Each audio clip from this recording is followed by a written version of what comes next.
हिंदू धर्म में गंगा को पवित्र नदी माना गया है। महाभारत एवं पुराणों में गंगा की महत्ता एवं पवित्रता के विषय में सैकड़ों श्लोक हैं। स्कंद पुराण में गंगा के अनेकों नामों का उल्लेख है।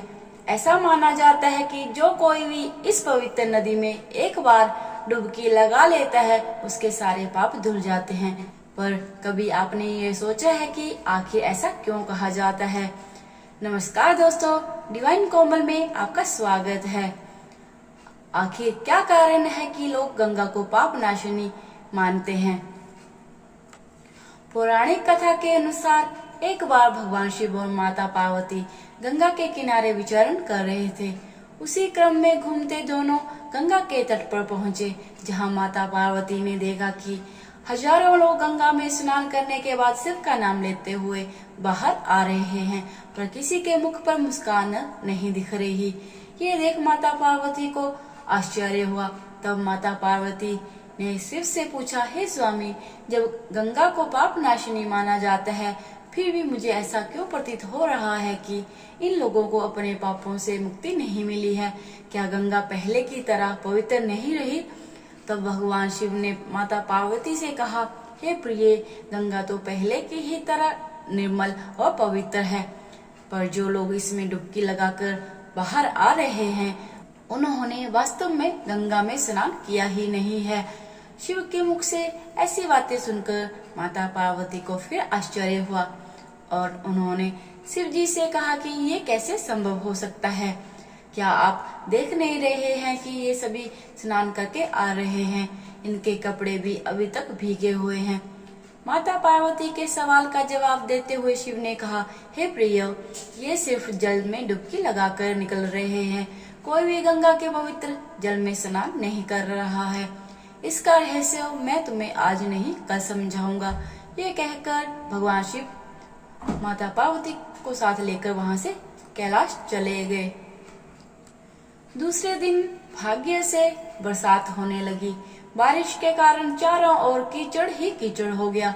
सभी रास्ते कीचड़ से भर गए। तब भगवान शिव ने एक लाचार वृद्ध का वेश धारण कर लिया।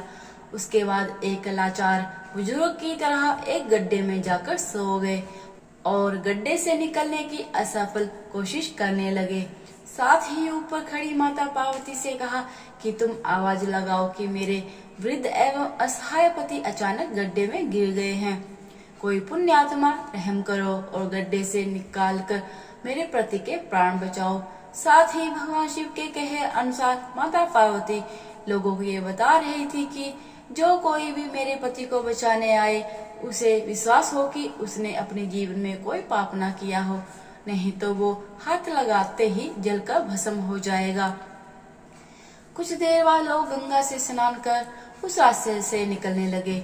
सभी लोग उस महिला की बात सुनते, लेकिन महिला को देखते ही सभी के मन में पाप आ जाता। इसीलिए लोग लज्जा और धर्म के डर से कोई भी उस महिला के पास नहीं गया। कई लोगों ने महिला रूपी माता पार्वती से यहाँ तक कहा कि तुम इस बुड्ढे को मरने के लिए छोड़ क्यों नहीं देती। कुछ लोग तो ऐसे भी आए जिन्होंने पहले तो मदद करनी चाहिए, लेकिन महिला के पाप वाली बात सुनने के बाद रुक गए। वे लोग ये सोचकर रुक जाते कि भले ही हमने गंगा में स्नान कर लिया है, लेकिन हम तो पापी हैं ही। इसी तरह कई लोग आए और माता पार्वती की बातें सुनकर वहां से चले गए। शाम हो चली। तब भगवान शिव ने माता पार्वती से कहा, देखा प्रिय, गंगा में नहाने वाला कोई भी मुझे बचाने नहीं आया। उसी समय एक युवक हाथ में जल पात्र लिए हर हर महादेव करते हुए वहां से निकला। माता पार्वती ने उसे भी वही बात बताई और मदद मांगी। माता पार्वती की बातें सुनकर युवक का हृदय करुणा से भर गया। उसने शिव जी को निकालने की तैयारी की। पार्वती जी ने रोक कर कहा कि भाई, यदि तुमने कोई पाप ना किया हो तो ही मेरे पति को हाथ लगाना, अन्यथा जलकर भस्म हो जाओगे। ये सुनकर उस युवक ने पूरे आत्मविश्वास के साथ माता पार्वती से कहा कि माता, मेरे निष्पाप होने में तुझे संदेह क्यों होता है? देखती नहीं, मैं अभी गंगा नहाकर आया हूँ।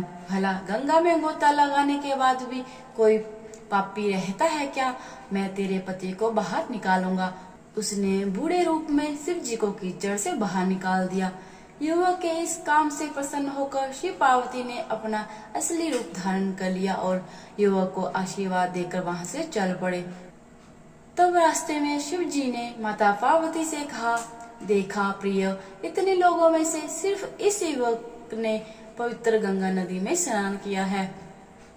शिव जी ने पार्वती से कहा, गंगा में स्नान करके लोग केवल शरीर को धो रहे हैं। इसी दृष्टांत के अनुसार जो लोग बिना श्रद्धा और विश्वास के केवल दंभ के लिए गंगा स्नान करते हैं, उन्हें वास्तविक फल नहीं मिलता। परंतु इसका ये मतलब नहीं कि गंगा स्नान व्यर्थ जाता है। विश्वास के साथ किए गए गंगा स्नान का वास्तविक फल मिलता है। जिन लोगों के मन में ये विश्वास ही नहीं है कि गंगा में नहाने से उनके मन के पाप कम हो जाएंगे या धुल जाएंगे, इस वजह से उन लोगों का गंगा में स्नान करने का कोई औचित्य नहीं होता है। तो दोस्तों, आज की कथा आपको पसंद आई हो तो अपने परिवारजनों, दोस्तों के साथ शेयर जरूर करें ताकि उन्हें भी गंगा स्नान से जुड़ी महत्वपूर्ण जानकारी प्राप्त हो सके। आज की वीडियो में इतना ही। मिलते हैं अगली वीडियो में, तब तक के लिए अपना ख्याल रखिएगा। हरे कृष्णा।